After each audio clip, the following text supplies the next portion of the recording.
ನಮಸ್ತೆ, ನಾನು ಸರೋಜಾ. ಇಷ್ಟ ದಿನ ನಾವು ತಂದೆ ಮಗನ ಸೆಂಟಿಮೆಂಟ್ ಇರುವಂತಹ ಎಷ್ಟೋ ಸಿನಿಮಾಗಳನ್ನ ನೋಡಿದ್ವಿ. ಆದ್ರೆ ಈಗ ಏಪ್ರಿಲ್ 2ಗೆ ಒಂದು ಅದ್ಭುತವಾದಂತಹ ಸಿನಿಮಾ ರಿಲೀಸ್ ಆಗ್ತಾ ಇದೆ. ಅದು ನಾನು ಕರುಣಾಕರ ಅನ್ನೋದು. ಎಲ್ಲಾರ ಮನೆಯಲ್ಲೂ ಇಂಥ ತುಂಟ ಮಗು ಇದ್ದೇ ಇರುತ್ತೆ. ಅಂತ ಒಂದು ಬ್ಯೂಟಿಫುಲ್ ಸಿನಿಮಾವನ್ನ ತೆರೆ ಮೇಲೆ ತರೋದಕ್ಕೆ ಆರ್ಯನ್ ತೇಜಸ್ ರೆಡಿ ಆಗಿದ್ದಾರೆ. ಅದಕ್ಕೆ ಸಪೋರ್ಟಿವ್ ಆಗಿ ಸಂತೋಷ್ ಅವ್ರು ನಿಂತಿದ್ದಾರೆ. ಇವತ್ತು ಇಡೀ ಟೀಮ್ ನಮ್ ಜೊತೆ ಇದೆ. ಅವ್ರನ್ನ ಮಾತಾಡ್ಸ್ತಾ ಹೋಗೋಣ. ಹಾಯ್ ಸಂತೋಷ್ ಸರ್, ಹೇಗಿದ್ದೀರಾ? ನಾನು ಸೂಪರ್ ಆಗಿದ್ದೀನಿ. ಭವಿಷ್ಯ, ನೀನ್ ಹೇಗಿದ್ಯೋ? ನಾನು ಚೆನ್ನಾಗಿದ್ದೀನಿ. ಚೆನ್ನಾಗಿ ತಿನ್ಕೊಂಬಂದ್ಯಾ?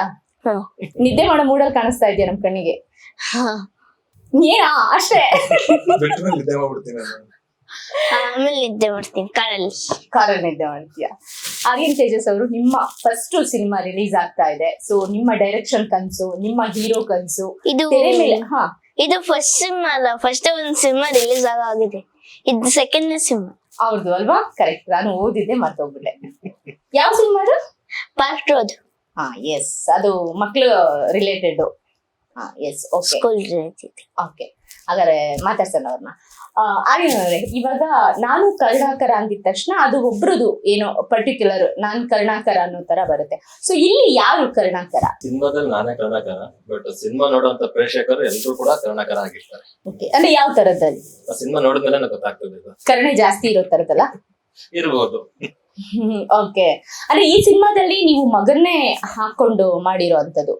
ನಾವು ಏನು ತೆರೆ ಮೇಲೆ ಅಪ್ಪ ಮಗನ ಬಾಂಧವ್ಯವನ್ನ ನೋಡ್ತೀವಿ, ಅದು ರಿಯಲ್ ಅಪ್ಪ ಮಗನ ಬಾಂಧವ್ಯ ಕೂಡ ಕಾಣಿಸ್ತಾ ಇದೆ.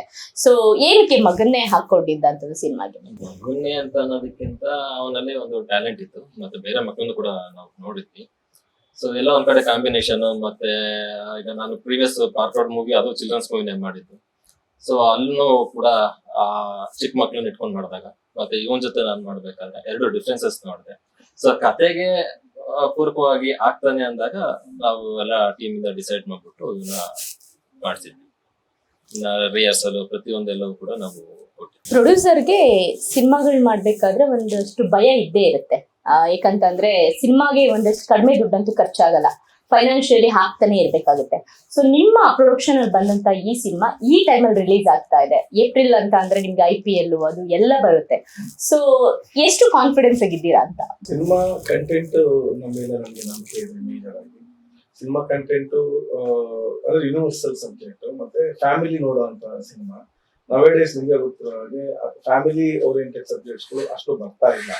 ನಮಗ್ ಗೊತ್ತಿರೋ ಹಾಗೆ ಮೇಬಿ ಚಾನಲ್ 777 ಮಕ್ಕಳೆಲ್ಲ ಸ್ವಲ್ಪ ನಾವು ಕರ್ಕೊಂಡು ಹೋಗಿದ್ದಾಗ ಗಲಾಟೆ ಮಾಡಿ ಕರ್ಕೊಂಡು ಹೋಗಿದ್ದ ಸಿನಿಮಾ.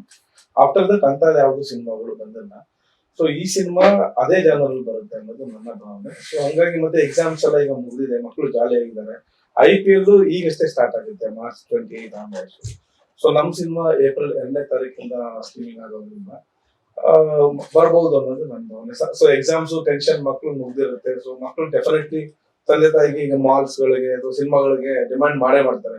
ಈಗ ನೋಡ್ತಾ ಇರೋದ್ರಿಂದ ಈಗ ಕೆಲವೊಂದು A ಸರ್ಟಿಫಿಕೇಟ್ ಸಿನಿಮಾಗಳೆಲ್ಲ ಬಂದಿದೆ, ಮಕ್ಕಳಿಗೆಲ್ಲ ಇಲ್ಲ. ಬಟ್ ಈ ಸಿನಿಮಾ U ಸರ್ಟಿಫಿಕೇಟ್ ತಗೊಂಡಿದೆ ಮೊನ್ನೆ.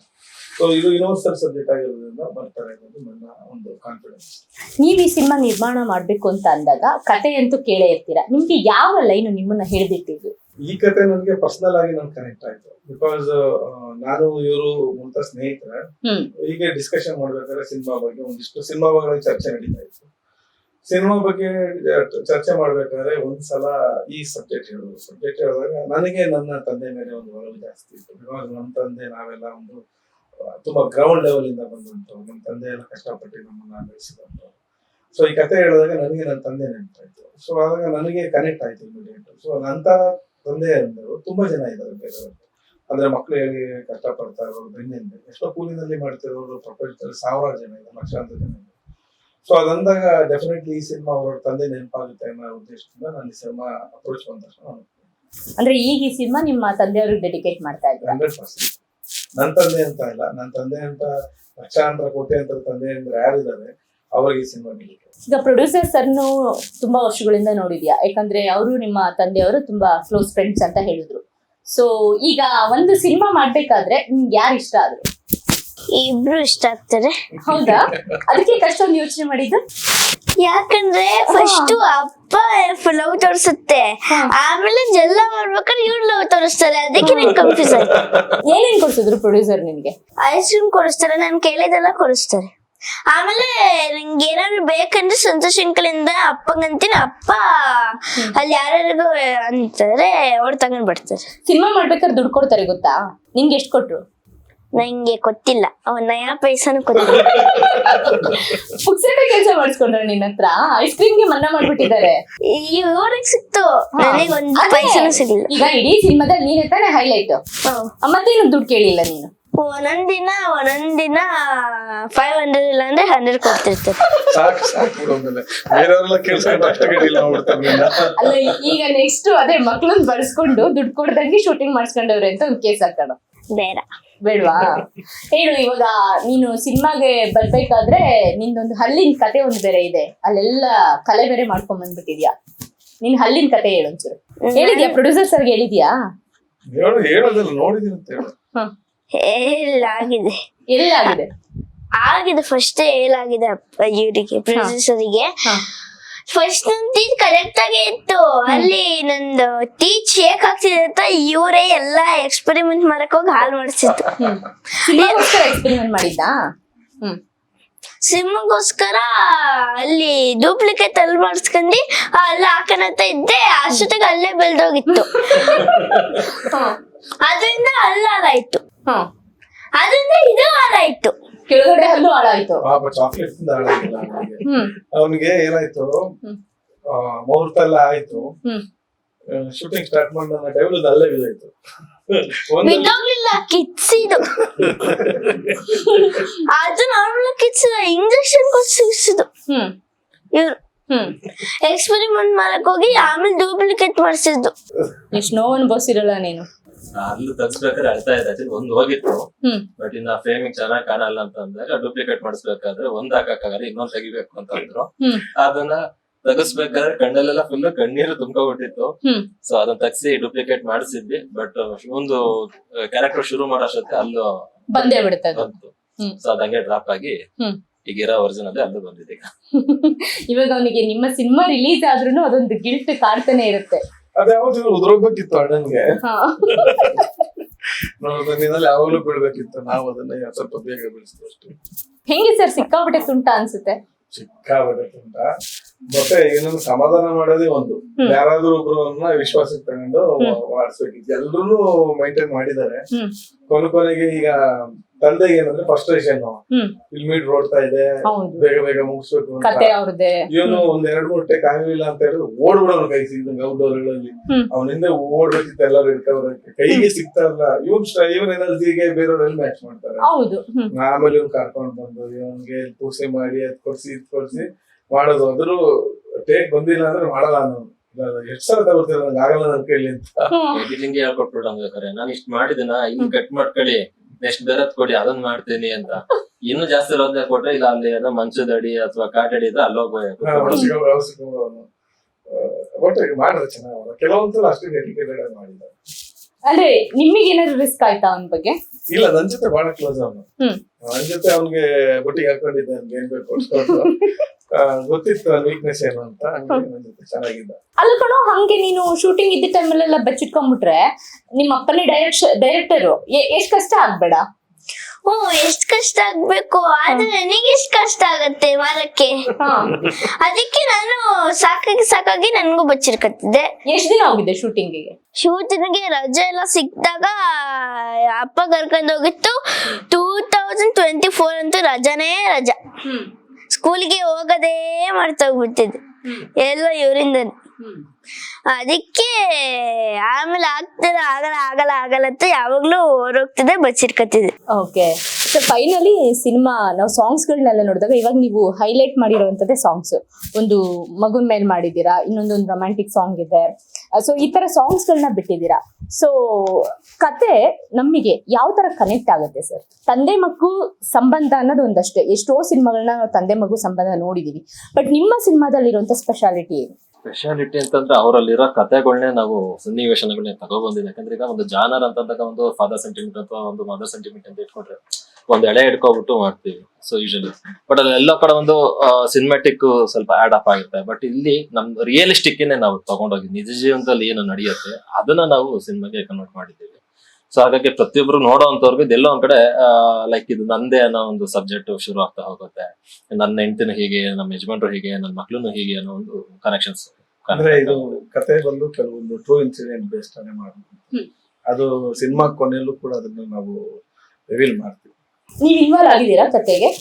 Really, ಅದು ಯಾವ ತರ ಇನ್ವಾಲ್ವ್ಮೆಂಟ್ ಇತ್ತು ಪ್ರೊಡ್ಯೂಸರ್? ಎಲ್ಲ ನಾವೆಲ್ಲ ಮಾಡಿದ್ಮೇಲೆ ಒಂದು ಟೀಮ್ ವರ್ಕ್ ಅಂತ ಅಂದ್ಮೇಲೆ ಆಬ್ವಿಯಸ್ಲಿ ಎಲ್ಲ ಡಿಸ್ಕಷನ್ಸ್ ಮಾಡ್ತೀವಿ, ಅಲ್ಲಿ ಬೇಕು ಬೇಡ ಏನು. ಯಾಕಂದ್ರೆ ಸಮ್ ಟೈಮ್ ಇವಾಗ ನನ್ನ ತಾಟ ನಾನು ಬರ್ದಿರ್ತೀನಿ, ಇವಾಗ ಇವ್ರು ಏನೋ ಒಂದ್ ಕೊಟ್ಟಿರ್ತಾರೆ, ಅಥವಾ ಆರ್ಟಿಸ್ಟ್ ಬಂದಾಗ ಅಲ್ಲೂ ಒಂದಷ್ಟು ಇದಾಕಿರ್ತವೆ. ಸೊ ಹಂಗೆ ಟೀಮ್ ವರ್ಕ್ ಅಲ್ಲಿ ಎಲ್ಲವೂ ಕೂಡ ವರ್ಕ್ ಮಾಡಿದ್ವಿ. ಫಸ್ಟ್ ಎಲ್ಲ ನಮ್ ವರ್ಕ್ ಆಗೋದು ಒಂದ್ಸಲ ಡಿಸ್ಕಷನ್ ಮಾಡಿ, ಸೊ ಆಮೇಲೆ ನಾವೆಲ್ಲ ವರ್ಕ್ ಮಾಡ್ಕೊಂಡು ನಾವೊಂದು ಅಪ್ಪ ಮಗಂದು ಒಂದು ಸಾಂಗ್ ನೋಡಿದಾಗ ಅನ್ಸ್ತು, ನಿಮ್ಮ ಏನು ನಿಮ್ ಮನೇಲಿ ನಡೆಯುವಂತ ಇವನ್ ಜೊತೆ ಹುಟ್ಟಾಗಿಂದ ನೋಡಿದಂತ ಭವಿಷ್ಯನ ನೋಡಿದಂತ ಕತೆ ಕೂಡ ತೆರೆ ಮೇಲೆ ಕಾಣಿಸುತ್ತೆ ಅನ್ನೋದು ಒಂದು ಅನುಭವದು. ಇವನ್ ತುಂಟಾಟ, ಅವ್ನು ಏನೇ ಕೇಳಿದ್ರು ಕೊಡ್ಸಿದ್ರು ಕೂಡ ಕೊಡ್ಸಲ್ಲ ಅಂತ ಹೇಳೋವಂಥದ್ದು, ಇಷ್ಟೆಲ್ಲ ಆ ಸಾಂಗ್ ಅಲ್ಲಿ ಇದೆ. ಆ ಸಾಂಗ್ ಒಂದು ಅನುಭವ ಹೇಳೋದಾದ್ರೆ ಕಂಪ್ಲೀಟ್ ಏನಾದ್ರು ನಿಮ್ಮ ಪರ್ಸನಲ್ ಲೈಫ್ಗೂ ಕನೆಕ್ಟ್ ಆಗುತ್ತಾ? ಇದು ನಂದು ಅನ್ನೋದಕ್ಕಿಂತ ಪ್ರತಿಯೊಬ್ರು ಪರ್ಸನಲ್ ಲೈಫ್ ಅಲ್ಲಿ ಇದ್ದೇ ಇರುತ್ತೆ ಮೇಡಮ್. ಸೊ ಮಕ್ಳಂದ್ಮೇಲೆ ಹಠ ಮಾಡೋದು ಜಾಸ್ತಿ ಇರುತ್ತೆ, ಅದ್ ಕೊಡ್ಸು ಇದ್ ಕೊಡ್ಸು ಅಂತ ಇರುತ್ತೆ. ನಾನು ಕತೆ ಮಾಡ್ಕೊಂಡೆಲ್ಲ ಆದ್ಮೇಲೆ ಒಂದಷ್ಟು ಮಾಲಲ್ಲೂ ಕೂಡ ನೋಡ್ತಾ ಇದೆ ಮಕ್ಳು ಹಠ ಮಾಡ್ತಾ ಇರೋದು. ಸೊ ಇವನು ಕೂಡ ಹಾಗೆ ಹಠ ಮಾಡಿದ್ದಾನೆ. ಸೊ ಅಂದ್ರೆ ನನ್ ಪರ್ಸನಲ್ ಅದಕ್ಕೆ ಎಲ್ರದ್ದು ಇರೋ ಅಂತದೇ ಪಾಯಿಂಟ್ಸ್ ಕೂಡ ನಾನು ಆಡ್ ಅಪ್ ಮಾಡಿದ್ದೀನಿ. ಅವಾಗ್ಲೇ ಸ್ಪೆಷಾಲಿಟಿ ಅಂತ ಕೇಳಿದ್ರಲ್ಲ, ಅದ್ ನನ್ನ ಸ್ಪೆಷಾಲಿಟಿ ಯಾವಾಗ್ಲೂ ಜೋಕ್ ಮಾಡೋದು. ಏನ್ ಜೋಕ್ ಮಾಡ್ತೀಯಾ ಮೂವಿಲಿ? ಮೂವಿಲ್ ಮಾತ್ರ ಈಗ ನಗ್ಸಕ್ಕೆ ಎಲ್ಲಾರ್ನು. ಇವರು ಡೈರೆಕ್ಟರ್ ಮತ್ತೆ ಯಾರು ಡೈರೆಕ್ಟರ್ ಇವ್ರಾ? ನಮ್ಮ ರಿಯಲ್ ಡೈರೆಕ್ಟರ್, ನಮ್ಮ ಫ್ರೆಂಡ್ ಡೈರೆಕ್ಟರ್. ಅದಕ್ಕೆ ಏನಿದು real director friend director? Real director ಅಂದ್ರೆ ಒಂದ್ ಮೂವಿ ಮಾರಿ ಇನ್ನೊಂದ್ ಮೂವಿ ಮಾಡಕ್ ಸೇಲ್ ಹೋಗಿರೋದು. ಮಾಡ್ಬಿಟ್ಟವ್ರಾ ಮೂವಿನ? ಮೂವಿ ಮಾಡಿರೋದು ಮಾಡಿರೋದು ಇನ್ನೊಂದ್ ಮೂವಿ ಮಾಡಕ್ ಮಾಡಿರೋದು. ಹೋಗ್ತಿರೋದು. ಆಮೇಲೆ ಇವರು ಡೈರೆಕ್ಟರ್ ಫ್ರೆಂಡ್, ಅದಕ್ಕೆ ಡೈರೆಕ್ಟರ್ ಫ್ರೆಂಡ್ ಅಂತ ಹೇಳ್ತೀವಿ. ನಿನಗೇನಾಗ್ಬೇಕು ಇವ್ರು? ಸಂತೋಷ್ ಅಂಕಲ್. ಅಂಕಲ್. ಅದೇ ಮತ್ತೆ ಡೈರೆಕ್ಟರ್ ಫ್ರೆಂಡ್ ಅನ್ನೋದು ನಮ್ಮ ಅಂಕಲ್ ಅಂತ ಅನ್ಬಹುದಲ್ಲ ನೀನು? ಆದ್ರೆ ನಾನ್ ಅಂಕಲ್ ಅಂತ ಅನ್ನಕ್ಕಾಗಲ್ಲ, ಯಾಕಂದ್ರೆ ನಂಗೆ ಅವ್ರ ನೇಮ್ ಗೊತ್ತು, ಜೊತೆಗೆ ಇವರಿಬ್ರು ಫ್ರೆಂಡ್ಸ್. ಹೇಗೋ ರಿಲೇಟಿವ್ಸ್ ಆದ್ರೆ ಹೇಗೋ ಅವರಿಬ್ರು ಫ್ರೆಂಡ್ಸ್ ಆಗಿರಲ್ಲ, ಅದಕ್ಕೆ. ಹಂಗೆ ನನ್ಗೆ ನನ್ ಮಾತ್ ಕೇಳ್ಬಿಟ್ಟು ಪ್ರೊಡ್ಯೂಸರ್ ಒಂದ್ ಕ್ವಶನ್ ಕೇಳೋದಿತ್ತು, ಮರ್ತೇ ಹೋಯ್ತು. ಹೇಗ್ ಕೇಳಿ ನಾನೀಗ? ಏನಾರು ಕೇಳಿ. ಸರ್, ಇವಾಗ ಫ್ರೆಂಡ್ ಅಂತ ಹೇಳಿದ್ರಿ, ನೀವು ಮೊದ್ಲಿಂದನೂ ಫ್ರೆಂಡ್ಶಿಪ್ ಅಲ್ಲೇ ಮಾಡಿರೋದು ಅಂತ. ಈ ಸಿನಿಮಾ ಮಾಡ್ಬೇಕಾದ್ರೆ ಫ್ರೆಂಡ್ಶಿಪ್ ಅಲ್ಲಿ ಏನಾದ್ರು ಸ್ವಲ್ಪ ಮಿಸ್ಅಂಡರ್ಸ್ಟ್ಯಾಂಡಿಂಗ್ ಬರೋಂಥದ್ದು, ಅಥವಾ ಕತೆ ಇಲ್ಲ ನನ್ಗೆ ಹಿಂಗೆ ಬರ್ಬೇಕು ಅಂತ ನೀವು ಡಾಮಿನೇಟ್ ಮಾಡೋಂಥದ್ದು, ಅಥವಾ ಅವ್ರು ಡಾಮಿನೇಟ್ ಮಾಡೋಂಥದ್ದು, ಇಂಥದ್ದೇನಾದ್ರು ನಡೆದಿತ್ತಾ? ಒಂದು ಫುಲ್ ಅದೇ ನಡೆದಿರೋದು. ಅಂದ್ರೆ 1 ವರ್ಷದಿಂದ ಅದೇ ನಡೆದಿರೋದು. ನೀನ್ ಎಷ್ಟು ಇನ್ವಾಲ್ವ್ ಆಗಿದೆ ಇಬ್ರು ಮಧ್ಯೆ? ನಾನು ಒಂದೊಂದ್ ದಿವಸ ನನ್ ಕಿವಿ ಇಲ್ಲಿಗೆ ಹೋಗ್ತಿರತ್ತೆ, ಅದಕ್ಕೆ. ಹಂಗೆ ಅಂದ್ರೆ ಏನಾಗ್ತಿತ್ತು, ಒಂಚೂರು ಇದು ಹೆಂಗ್ ಸ್ಟಾರ್ಟ್ ಆಗಿದ್ದು ಅಂದ್ರೆ, ನಾವು ಇವರು ಒಂದು ಲಾಂಗ್ ವಾಕ್ ಮಾಡ್ತೀವಿ ರೆಗ್ಯುಲರ್ ಆಗಿ, ಒಂದು 20-25 ಕಿಲೋಮೀಟರ್ ಸಂಡೆ. ಅವಾಗ ಹಿಂಗೆ ಸಿನಿಮಾ ಬಗ್ಗೆ ಡಿಸ್ಕಷನ್ ರೆಗ್ಯುಲರ್ ಆಗಿರ್ತಿತ್ತು. ನಮ್ದೊಂದು ಆಸಕ್ತಿ ಅವರಲ್ಲಿ ಗಮನಿಸಿದ್ರು. ಒಂದ್ಸಲ ಸಬ್ಜೆಕ್ಟ್ ಹೇಳಿದ್ರು, ಅದ್ರ ಬಗ್ಗೆ ಒಂದಿಷ್ಟು ಚರ್ಚೆ ಮಾಡಿದ್ವಿ. ಅದಾದ್ಮೇಲೆ ಅವರು ಅದನ್ನ ಡೆವಲಪ್ ಮಾಡಿ ಕಂಪ್ಲೀಟ್ ಕತೆ ರೆಡಿ ಮಾಡ್ಕೊಂಡು ಬಂದ್ರು. ಅದಾದ್ಮೇಲೆ ಅಪ್ರೋಚ್ ಮಾಡಿದ್ರು, ಓಕೆ ಆಯ್ತು. ಅಲ್ಲಿಂದ ನಾವೇನ್ ಮಾಡಿ ಸ್ಕ್ರೀನ್ ಪ್ಲೇ ವರ್ಕ್ ಎಲ್ಲ ಸ್ಟಾರ್ಟ್ ಮಾಡ್ಕೊಂಡ್ವಿ. ಅಲ್ಲೇನಾಗ್ತಿತ್ತು ಅಂತ ಹೇಳಿದ್ರೆ, ಒಂದು ಸೀನ್ ಇಟ್ಕೊಂಡು ನಾವು ಬರ್ದಾಗ ಅದನ್ನ ಬೇರೆ ಬೇರೆ ಆಯಾಮಗಳಲ್ಲಿ ನಾವು ಬರ್ಕೊಂಡು ಚರ್ಚೆ ಸ್ಟಾರ್ಟ್ ಆಗಿ ಗಲಾಟೆವರೆಗೂ ಹೋಗಿ ಕಿತ್ತಾಡ್ಕೊಂಡು, ಅದ ನೆಕ್ಸ್ಟ್ ಅವತ್ತು ಏನು ಕೆಲಸ ಮಾಡಿದ್ರೆ ನೆಕ್ಸ್ಟ್ ಡೇ ತಿರ್ಗಾ ಕುತ್ಕೊಂಡು ಕನ್ವಿನ್ಸ್ ಆಗ್ಬೇಕು ಆ ಮಟ್ಟಿಗೆ ಮಾಡಿ ಮಾಡ್ಕೊಂಡು ಹೋಗಿದ್ವಿ. ಪ್ರತಿಯೊಂದ್ರಲ್ಲೂ, ಈವನ್ ಡೈಲಾಗ್ಸ್ ಇರ್ಬೋದು, ಸ್ಕ್ರೀನ್ ಪ್ಲೇ ಇರ್ಬೋದು, ಎಲ್ಲಾದ್ರಲ್ಲೂ ಕಿತ್ತಾಟ ಇದ್ದಿದ್ದೆ. ಆ ಕಿತ್ತಾಟ ಆದ್ಮೇಲೆ ಆ ಕೋಪ ತಣ್ಣು ಮಾಡೋದು ಯಾರು ಅಂತ? ಅದ್ ನಾವೇ ಸರಿಯಾಗಿ. ಅದೇನು ನಾವು ಕೆಲ್ಸಕ್ಕೋಸ್ಕರ ಕಿತ್ತಾಡೋದಲ್ಲ. ಹೋರಾಟ ಹೊಡೆದಾಟ ಏನಿದ್ರು ಕೆಲ್ಸದಲ್ಲಿ ಇರ್ಬೇಕು, ಪರ್ಸನಲ್ ಅಲ್ಲಿ ಇರಬಾರ್ದು. ಕೆಲ್ಸಕ್ಕೋಸ್ಕರ ಎಷ್ಟಾದ್ರೂ ಕಿತ್ತಾಡೋಣ, ಜಗಳ ಆಡೋಣ, ಬಟ್ ಪರ್ಸನಲ್ ಇರ್ತಲ್ಲ. ಅವಾಗ್ಲೇ ಕಾರಲ್ಲಿ ಇವರಿಬ್ರು ಮರ್ಯಾದೆ ಯಾರು ಕಳೀತಾರೆ ಅಂತಾರೆ ಸಾಕು ಅವನೊಬ್ಬ. ಹೇಳು ಕಂದ, ಕಾರಲ್ಲಿ ಏನ್ ಮಾಡಿದ್ರು? ಕಾಲೇಜ್ ಎಲ್ಲ ಮಾಡ್ತಿದ್ರು. ಅದು ಏನಪ್ಪಾ, ಇಲ್ಲ ಮರ್ತೋಗಿರಲ್ಲ, ಯಾರನ್ನ ಉಳಿಸ್ಬೇಕಂತ ಯೋಚನೆ ಮಾಡ್ತಾವ ನಾವು. ಮರ್ತೋಯ್ತಾ? ಬರುತ್ತೆ ನೆಕ್ಸ್ಟ್, ಈಗ ಬಾಯಿಗೆ ನೆಕ್ಸ್ಟ್ ಬಂದ್ಬಿಡುತ್ತೆ ಏನ್ ಮರ್ತೆ ಅನ್ನೋದು. ಸರ್, ಈಗ ಫೈನಾನ್ಷಿಯಲಿ ವಿಚಾರಕ್ಕೆ ಬರೋದಾದ್ರೆ, ನಿಮ್ಗೆ ಈ ಸಿನಿಮಾ ಫೀಲ್ಡ್ ಅನ್ನೋದು ಅಷ್ಟು ಆರ್ಯನ್ ತೇಜಸ್ ಅವ್ರಿಗೆ ಸಿನಿಮಾ ಮಾಡಿ ಅಂಡ್ ಶಾರ್ಟ್ ಮೂವೀಸ್ ಎಲ್ಲ ಮಾಡಿ ಒಂದು ಎಕ್ಸ್ಪೀರಿಯನ್ಸ್ ಇದೆ, ಇಷ್ಟು ಎಕ್ಸ್ಪೆನ್ಸ್ ಆಗಬಹುದು ಅಂತ ಅನ್ನೋದು ಐಡಿಯಾ ಇದೆ. ಬಟ್ ನೀವು ಪ್ಯಾಷನ್ ಇಂದ ಕತೆ ನೋಡಿ ಒಂದು ನಿಮ್ಮ ತಂದೆಯವ್ರಿಗೆ ಇನ್ಸ್ಪಿರೇಷನ್ ಆಗಿ ಈ ಸಿನಿಮಾ ಒಪ್ಕೊಂಡಿದ್ರಿಂದ ಫೈನಾನ್ಷಿಯಲಿ ಹಾಕ್ಬೇಕಾದ್ರೆ ದುಡ್ಡನ್ನ ಯಾವಾಗ್ಲೂ ಹಾಕ್ಬೇಕಾದ್ರೆ ಏನ್ ಅನ್ನಿಸ್ತು ಅಂತ ಸಿನಿಮಾ ಮಾಡಕ್ ಬಂದದ್ದು ಯಾಕೆ ಬಂದೆ ಅಂತ ಏನಾದ್ರು ಅನ್ನಿಸ್ತಾ ಇಷ್ಟೊಂದು ಖರ್ಚಾಗ್ತಿದೆ? ಆತರ ಎಲ್ಲ ಏನ್ ಅನಿಸ್ಲಿಲ್ಲ. ಬಟ್ ನಾವೊಂದು ಬಜೆಟ್ ಇಟ್ಕೊಂಡು ಸ್ಟಾರ್ಟ್ ಮಾಡಿದ್ವಿ. ಆ ಕತೆ ಸಾಕಾಗಿತ್ತು. ಬಟ್ ಯಾವಾಗ ನಾವು ಶೂಟ್ ಮಾಡ್ತಾ ಇನ್ನೂ ಬೇಕು, ಈಗ ಮನೆ ಕಟ್ಟಕ್ ಸ್ಟಾರ್ಟ್ ಮಾಡಿದ್ರೆ ನಾವೊಂದು ಬಜೆಟ್ ಇಟ್ಕೊಂಡು ಮಾಡಿರ್ತೀವಿ, 50 ಲಕ್ಷ 1 ಕೋಟಿ ಮನೆ ಮಾಡೋಣ ಅಂತ. ಕಟ್ತಾ ಇನ್ನೇನೋ ಬೇಕು ಅನ್ಕೊಂಡು ಅದು ಬಜೆಟ್ ಹೋಗೋದೇ ಗೊತ್ತಾಗಲ್ಲ. ಈಗ ಮನೆ ಕಟ್ ನೋಡು, ಮದುವೆ ಮಾಡಿ ನೋಡು ಅನ್ನಂಗೆ ಒಂದ್ ಸಿನಿಮಾ ಮಾಡಿ ನೋಡಿದ್ರು ಗೊತ್ತಾಗ್ಬಿಡುತ್ತೆ. ಸಿನಿಮಾ ಮಾಡಿ ನೋಡಿದ್ರೆ ಸಾಕು. ಸೊ ಬಜೆಟ್ ವಿಚಾರದಲ್ಲಿ ಬಂದಾಗ ನಾವು ಆದಷ್ಟು ಡೇ 1 ಇಂದನೂ ಕೂಡ ಒಂದೇನಂತ ಹೇಳಿದ್ರೆ ಇವರು ಪ್ರತಿಯೊಂದು ಜಾಗದಲ್ಲೂ ಜೊತೆ ಕರ್ಕೊಂಡು ಹೋಗಿ ಕೂತ್ಕೊಂಡು ನಾನೇ ಹೇಳೋದಕ್ಕೆ ಎಷ್ಟು ಚೌಕಾಸಿ ಮಾಡ್ತೀವಿ, ಎಷ್ಟು ವಿಚಾರಿಸ್ತೀರ ಬಿಡಿ ಅಂತ ಹೇಳ್ತಿದ್ವಿ. ಬಟ್ ಈ ಮನುಷ್ಯ 3-4 ಕಡೆ ಒಂದೇ ವಿಚಾರಕ್ಕೆ ಕರ್ಕೊಂಡು ಹೋಗಿ ಮಾತಾಡಿ ಡಿಫ್ರೆನ್ಸ್ ತೋರಿಸ್ತಿದ್ರು. ನೋಡಿ ಅಲ್ಲಿ ಇಷ್ಟಿದೆ, ಇನ್ನೊಂದ್ ಕಡೆ ಇನ್ನೂ ಕಡಿಮೆ ಆಗುತ್ತೆ ಅಂತ.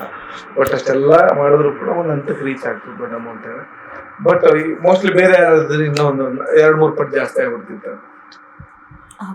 ಬಟ್ ಕಮ್ಮಿ ಕರ್ಕೊ ಹೋದ್ರೂ ವರ್ಕ್ ಮಾಡೋರು ಬೇಕಾಗಿತ್ತು, ಡೆಡಿಕೇಶನ್ ಕೊಡೋರು ಬೇಕಾಗಿತ್ತು. ಅದೇ ತುಂಬಾ ಫಿಲ್ಟರ್ ಮಾಡಿದ್ದು.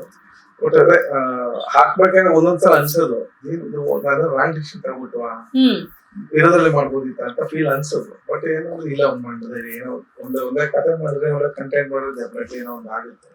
ಅದೊಂದು ಮಾಡೋದೇ ಮಾಡಿದ್ವಿ. ಈ ಬೇರೆ ಬೇರೆ ಬಿಸ್ನೆಸ್ ಮಾಡಿದಾಗ ಸರ್ ಒಂದ್ ಐಡಿಯಾ ಇರುತ್ತೆ, ಬಿಡ್ಬೋದು ಬಿಸ್ನೆಸ್ ಇಂದ ಒಂದ್ ಪ್ರಾಡಕ್ಟ್ ನ ಸೇಲ್ ಮಾಡಿನೋ ಅಥವಾ ಇನ್ನೇನು ಹೊಸದೊಂದು ಮಾಡಿನೋ. ಸಿನಿಮಾದಲ್ಲಿ ಹಂಗಾಗಲ್ಲ, ನೀವು ಜನಕ್ಕೆ ಮಾತ್ರ ರೀಚ್ ಮಾಡಿಸ್ಬೇಕು. ಈಗಿನ ಪರಿಸ್ಥಿತಿ ನಿಮ್ಗೂ ಗೊತ್ತಿರುತ್ತೆ.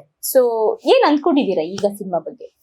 ಅದೇ ನೀವ್ ಹೇಳಿದ್ ಕರೆಕ್ಟ್. ಬೇರೆದ್ರಲ್ಲೆಲ್ಲ ಏನಂದ್ರೆ ಒಂದು ರಿಟರ್ನ್ ಆಫ್ ಇನ್ವೆಸ್ಟ್ಮೆಂಟ್ ಇಷ್ಟು ವರ್ಷದಲ್ಲಿ ನಾವು ಬ್ರೇಕ್ ಇವನ್ ರೀಚ್ ಆಗ್ತೀವಿ ಅನ್ನೋದೊಂದು ಲೆಕ್ಕಾಚಾರ ಮಾಡ್ಕೊಂಡು ಒಂದು ಗ್ರಾಫ್ ಇಟ್ಕೊಂಡು ವರ್ಕ್ ಮಾಡ್ಬೋದು. ಬಟ್ ಇದೇನಂತ ಹೇಳಿದ್ರೆ ಇಟ್ಸ್ ಮೋರ್ ದೆನ್ ಗ್ಯಾಮ್ಲಿಂಗ್. ಇದರಲ್ಲಿ ಹಾಕಿದ್ದು ನಾಳೆ 10 ಪಟ್ಟಾಗ್ಬೋದು, ಇಲ್ಲ ಏನು ಬರ್ದೇನೂ ಇರ್ಬೋದು. ಬಟ್ ಮೆಂಟಲಿ ನಾವು ರೆಡಿ ಇದೀವಿ. ಬಟ್ ಕಂಟೆಂಟ್ ಮೇಲೆ ಒಂದು ವಿಶ್ವಾಸ ಇದೆ ಮೇಡಮ್. ಇದಕ್ಕೆ ಏನ್ ಬೇಕು ಅದು ಮಿನಿಮಮ್ ಗ್ರೌಂಡ್ ವರ್ಕ್ ಅಂತ ನಾವು ಮಾಡಿದೀವಿ. ಸೊ ನೋಡಿದೆಲ್ಲ ದೇವರಿಗೆ ಗೊತ್ತಿದೆ. ನಿಮ್ಮ ಸಿನಿಮಾದ ಮುಖ್ಯ ಪಾತ್ರಧಾರಿ ಭವಿಷ್ ಅವರ ಬಹಳ ಬೇಸರದ ವಿಚಾರ ಅಂತ ಅಂದ್ರೆ ಸಿನಿಮಾ ತಡ ಆಯ್ತು ಅಂತ. ಯಾಕೆ ತಡ ಆಯ್ತು? ಸಿನಿಮಾ ಏನು ತಡ ಆಗ್ಲಿಲ್ಲ, ಅವನಿಗೆ ಸಣ್ಣವನಲ್ಲ, ಹಂಗಾಗಿ ಅನ್ಸುತ್ತೆ. ಏನಾಯ್ತು, ಅವನಿಗೆ ಸಮ್ಮರ್ ಇದ್ದಾಗ ಒಂದಿಷ್ಟು ಮಾಡ್ಕೊಂಡ್ವಿ. ಅದಾದ್ಮೇಲೆ ಏನಾಯ್ತು, ಸ್ಕೂಲ್ ಸ್ಟಾರ್ಟ್ ಆದ್ಮೇಲೆ ಮಧ್ಯ ನಾವು ಮಾಡ್ಕೊಂಡು ಕ್ಲೋಸ್ ಮಾಡಿ ಸಿನಿಮಾ ಕಂಪ್ಲೀಟ್ ಆಗಿತ್ತು. ಅಂದ್ರೆ ಈಗ ತಡ ಆಗಿದ್ದು ಅವನಿಂದಾನೆ? ಅವರೇ ಕಾರಣ. ಸ್ಕೂಲಿಂದ ಅದೇ ಮತ್ತೆ ತಡ ಆಗಿದೆ ಏನಕ್ಕೆ ಅಂತ. ಸ್ಕೂಲಿಂದ ತಡ ಆಗಿದ್ರು ಅದೇ ಒಂದೊಂದ್ ದಿವಸ ರಜೆ. ಅಲ್ಲಿಂದ ಬೇರೆ ತಡ ಆಯ್ತು ನಮಗೆ. ನಿಮ್ಮಿಂದ ಅಂದ್ರೆ ಈಗ ಲಾಸ್ ಆಗಿರೋದು ನಿನ್ನಿಂದ. ಪ್ರೊಡ್ಯೂಸರ್ಗೆ ಡೈರೆಕ್ಟರ್ಗೆ ಟೈಮ್ ಲಾಸ್ ಆಯ್ತು, ಪ್ರೊಡ್ಯೂಸರ್ಗೆ ದುಡ್ಡು ಲಾಸ್ ಆಯ್ತು. ನಿನ್ಗೆ ಯಾಕೆ ಸಂಭಾವನೆ ಕೊಟ್ಟಿಲ್ಲ ಅಂತ ಗೊತ್ತಾಯ್ತಾ? ಅಲ್ಲ, ಆದ್ರೂ ನಿನ್ಗೆ 500 ರೂಪಾಯಿ 100 ರೂಪಾಯಿ ಐಸ್ ಕ್ರೀಮ್ ಎಲ್ಲ ಕೊಡ್ಸಿದ್ದಾರೆ. ಮಧ್ಯೆ ಓಡ್ತಿದ್ನಲ್ಲ, ಅದೆಲ್ಲ ಯಾರು ಕೊಡ್ತಾರೆ? ನೀನೇನ ಕೊಡ್ಬೇಕು ಲೆಕ್ಕ ಹಾಕ್ತೀನಿ. ಯಾರು ತಪ್ಪಿತಸ್ತ? ಯಾಕೆ ಗೊತ್ತಾ, ಫಸ್ಟ್ ಹಬ್ಬದಿಂದನೇ ತರ ಆಗಿದೆ. ಯಾಕಂದ್ರೆ ಇದಲ್ ಕಿಲ್ಸಿದೆ, ಕಲ್ ಕಿಲ್ಸ್ಮೇಲೆ ಹಾಲಾಯ್ತು. ಹಲ್ ಚೆನ್ನಾಗಿಲ್ಲತ್ತ ಇವ್ರು ಬೇರೆ ಗೋಲಿಕ ಶುರು ಆದ್ರು. ಹಲ್ಲು ಚೆನ್ನಾಗಿಲ್ಲತ್ತ ಇವ್ರ ಗೋಲಿಕ ಜೊತೆಗೆ ಹಬ್ಬನು ಗೋಲಿಕ ಶುರು ಆಯ್ತು. ಆಮೇಲೆ ಹೋಗಿ ಇಬ್ರು ಫೈಟಿಂಗ್ ಮಾಡಕ್ ಶುರು ಆದ್ರು. ಅದಾದ್ಮೇಲೆ ಕೂಲ್ ಡೌನ್ ಆದ್ರು. ಅದಾದ್ಮೇಲೆ ರಜಾ ಸಿಕ್ತಿದ್ವು, ಮಾಡ್ಕತ್ತಿದ್ರು ಮಿಡಲಲ್ಲಿ. ಒಂದೊಂದ್ ದಿವಸ ದೂರ ಇರ್ತಿದ್ರು. ಹೆಂಗಿತ್ತು ಹೇಳಿ ಎಕ್ಸ್ಪೀರಿಯನ್ಸ್? ಒಂದ್ ಸಾಂಗ್ ನೋಡಿದ್ವಿ, ಅದ್ರಲ್ಲಿ ಒಂದ್ ಮಾರ್ಟಿಗೆ ಹೋಗಿ ಬೇಕಾದೆಲ್ಲ ತಗೊಂಡು ತಿನ್ಕೊಂಡು ಹೆಂಗ್ ಎಂಜಾಯ್ ಮಾಡಿದೆ ನಿನ್ ಸಿನಿಮಾನ? ತುಂಬಾ ಎಂಜಾಯ್ ಮಾಡಿದೆ. ಎಕ್ಸ್ಪೆಷಲಿ ಇವರಿಬ್ರಿಗೆ ಅವ್ರಿಬ್ರು ಬಿಟ್ಬಿಡೋಣ, ನೀನೊಬ್ಬನ್ ಮಾತ್ರ ಹೇಳು. ನಂಗೆ ತುಂಬಾ ಎಂಜಾಯ್ ಆಯ್ತು. ಯಾವ ತರ ಅಂದ್ರೆ ಟೇಕ್ಸ್ ಇದೆ ಅಂತ ನಾನು ಇದ್ ಮಾಡೋದು, ಆಮೇಲೆ ಇವ್ರು ನನ್ನ ಸಮಾಧಾನ ಮಾಡಿಸ್ ಏನೇನೋ ಕೊಡ್ಸೋದು, ಅದ್ ನಂಗೆ ಎಂಜಾಯ್ ಆಯ್ತು. ಬೇಕು ಅಂತ ಮಾಡಿದ ನೀವ್ ಬಾಯ್ಬಿಟ್ಟ ಚಿಪ್ಸ್ ನೆಲ್ಲ ಬೇಕು ಅಂತ 3-4 ಟೇಕ್ ತಗೊಂಡ್ ಹರಿಯೋದು. ಅದು ನಾನ್ ಅರ್ತಿರಲ್ಲ, ನೀವೇ ಅರ್ತ್ಕೋತೀರ ನಿಮ್ ಕೈಯಲ್ಲಿ. ಪ್ರೊಡ್ಯೂಸರ್ ಹಿಂಗೆಲ್ಲ ಮಾಡ್ತಾ ಇದ್ರಾ? ಫಸ್ಟ್ ಡೇ ಮಾಡಿರೋದು ಯಾವತ್ತೂ ಮಾಡಿಲ್ಲ. ಪ್ರೊಡ್ಯೂಸರ್ ಎಲ್ಲ ಹೆಲ್ಪ್ ಮಾಡ್ತಿದ್ರು, ಆದ್ರೆ ಒಂದೊಂದ್ಸತಿ ಓಡ್ ಬಂದಿರಲ್ಲ, ಅದೊಂದು ಪ್ರಾಬ್ಲಮ್. ಈಗ ಪ್ರೊಡ್ಯೂಸರ್ ಸರ್ ಸಂತೋಷ್ ಸರ್ ನಿಮ್ ತಂದೆಯವ್ರಿಗೆ ಫ್ರೆಂಡ್ ಅಲ್ವಾ? ಸೊ ನೀ ಎಷ್ಟು ವರ್ಷದಿಂದ ನೋಡ್ತಾ ಇದೀಯ ಅವ್ರನ್ನ? ಈಗ ಪ್ರೊಡ್ಯೂಸರ್ ಅಂತ ಬಿಟ್ಬಿಡು, ನಿಮ್ ಸಿನಿಮಾಗ್ ದುಡ್ಡು ಹಾಕೋದು ಅಥವಾ ಪ್ರೊಡ್ಯೂಸರ್ ಅಲ್ಲಿ ಬಂದು ನೀನ್ ಹೆಲ್ಪ್ ಮಾಡೋದೆಲ್ಲ ಹೇಗೆ ಸಂತೋಷ್ ಸರ್ ಇರ್ತಾ ಇದ್ರು ನಿನ್ ಜೊತೆ ಮುಂಚೆ ಎಲ್ಲ? ಮುಂಚೆಲ್ಲ ನಾರ್ಮಲ್ ಪ್ರಿನ್ಸಿಪಲೇ ಆಗಿರ್ತಿದ್ರು. ಏನೇನ್ ಮಾಡ್ತಿದ್ರು? ಪ್ರಿನ್ಸಿಪಲ್ ಅಂದ್ರೆ ಫುಲ್ ಸ್ಟ್ರಿಕ್ಟ್? ಸ್ಟ್ರಿಕ್ಟ್ ಏನೂ ಇಲ್ಲ. ಬರ್ತಿದ್ದಲ್ಲ ಗ್ರೌಂಡಿಗೆ. ಸ್ಟ್ರಿಕ್ಟ್ ಏನಿಲ್ಲ, ಒಂದೊಂದ್ಸತಿ ಆತರ ಗ್ರೌಂಡಿಗೆ ಹೋಗ್ತಿದ್ದೆ. ಯಾವ ತರ ಗ್ರೌಂಡಿಗೆ? ಮರ್ತೋಗಿದ್ದಿದೆ, ಅದು ತುಂಬಾ ವರ್ಷಗಳೇ ಆಯ್ತು. ಫುಲ್ ಹಿಂದಿದ್ ಕಾಲ. ಮಕ್ಳಿಗೆ ಮೆಮೊರಿ ಜಾಸ್ತಿ ಅಲ್ವಾ? ಅದೇನೆ ನನ್ನೇಜ್ ಅನ್ಸುತ್ತ ಅವನು ಅಲ್ಲೇನಾ? ಈಗ ನನ್ನೇಜ ನೀನು ಮತ್ತೆ ಹೆಂಗ್ ಹಿಂದೆ ವರ್ಷದ ಮರ್ತೋಗ್ಬಿಟ್ಟಿರೋದು ನಿನ್ಗೆ? ಅದು ನನ್ಗೆ ನೆನಪಿರಲ್ಲ, ನನ್ ತಲೆಯಲ್ಲಿ ಈಗಿಂದ ಕೇಳಿಸ್ಕೊಳುತ್ತೆ. ಒಂದ್ ಇಯರ್ ಆದ್ಮೇಲೆ ಇಲ್ಲಿಂದ ತಾತ ಬಾಬಾ ಹೋಗತ್ತೆ. ಹುಷಾರು ಸರ್, ನಾನು ಕರ್ಣಾಕರನೇ ಮರ್ತ್ಬಿಡ್ತಾನ ಅಲ್ವಾ? ಇನ್ನೊಂದ್ ವರ್ಷ ಆದ್ಮೇಲೆ ಪಾರ್ಕ್ ರೋದು ಮರ್ತಿಲ್ಲ, ಇನ್ನೇನ್ ಇದ್ ಮಾಡಿರ್ತೀನ ನಾನು. ಅದ್ ಹೇಳ್ಬೇಕು ಸಂತೋಷ್ ಸರ್ ಹೆಂಗಿದ್ರು ನಿನ್ ಜೊತೆ ಅಂತ. ಅದೆಲ್ಲ ಮರ್ತೋಗಿದೆ, ಯಾಕಂದ್ರೆ ಅದೇ ಹಾರೋಗಿದೆ ಬ್ರೈನ್. ನಂಗೆ ಅದ್ ಬೇರೆ ಹತ್ರ ಕಲ್ಸ್ಬಿಟ್ಟಿದೆ, ಓವರ್ಲೋಡ್ ಆಗಿತ್ತು. ಹೌದಾ? ಇವಾಗ ಒಂದು ರೊಮ್ಯಾಂಟಿಕ್ ಸಾಂಗ್ ಇದೆ. ಸೊ ಒಂದು ನನ್ನ ನೀನೆ ಸಮಥಿಂಗ್ ಸಾಂಗ್ ಇದೆಯಲ್ಲ, ನನ್ನ ನಾನೇ, ಆ ಸಾಂಗ್ ನೋಡ್ಬೇಕಾದ್ರೆ ನಮ್ಗೆ ಅನ್ಸೋದು ಅಂದ್ರೆ ಒಬ್ಬ ಗೃಹಿಣಿ ಒಂದು ಪ್ರೀತಿನ ಎಕ್ಸ್ಪೆಕ್ಟ್ ಮಾಡ್ತಾ ಇರ್ತಾರೆ, ಬಟ್ ನೀವೇನಕ್ಕೆ ಆ ಸಾಂಗ್ ಅಲ್ಲಿ ಏನು ಕಾಣಿಸಲ್ಲ, ಏನು ಕೇಳಿಸಲ್ಲ, ಏನು ಫೀಲ್ ಆಗಲ್ಲ ಅನ್ನೋ ತರ ಇರ್ತೀರ. ಹೆಂಡ್ತಿನೇ ಫೀಲ್ ಮಾಡೋದಲ್ವಾ, ಸೊ ಹಾಗಾಗಿ ನಾನು ನಾರ್ಮಲ್ ಆಗಿದ್ದೆ. ಅಲ್ಲ ಅದು ಹೆಂಗ್ ಅನ್ಸ್ಬಿಡುತ್ತೆ ಅಂದ್ರೆ, ಏನೋ ಆಗತಾನೆ ಮದ್ವೆ ಆಗಿರೋ ಗಂಡ ಹೆಂಡತಿಗೋ ಏನಾದ್ರು ಆ ಸಾಂಗ್ ತೋರ್ಸ್ಬಿಟ್ರೆ ಪಾಪ ಅಂತ ಅನ್ಸ್ಬಿಡುತ್ತೆ ಹೆಂಡತಿ ಮೇಲೆ. ಹಂಗ ಒಳ್ಳೆ ನೋಡಿದ್ರ ಸಾಂಗ್ ಅದು? ನಾವೇ ಶೂಟ್ ಮಾಡಿದ್ವಿ. ಅಲ್ಲ ಅದೇನೆ, ಆ ಸಾಂಗ್ ಯಾವ ತರ ನೋಡಿದ್ರಿ ಹೇಳಿ ನೀವು? ನಾನ್ ಕಣ್ಣಲ್ಲಿ ನೋಡಿದೆ. ಎಲ್ಲರೂ ಅದ್ರಲ್ಲೇ ನೋಡುತ್ತಲ್ಲ. ಅಲ್ಲ ಅದು ಅಪ್ಪನ್ ಕೊಂಬ ಪಾಯಿಂಟ್ ಆಫ್ ವ್ಯೂ ಅಲ್ಲಿ ಈ ತರ ಏನಂದ್ರೆ ಬೇರೆದ್ರಲ್ಲಿ ಎಲ್ಲ ಒಂದು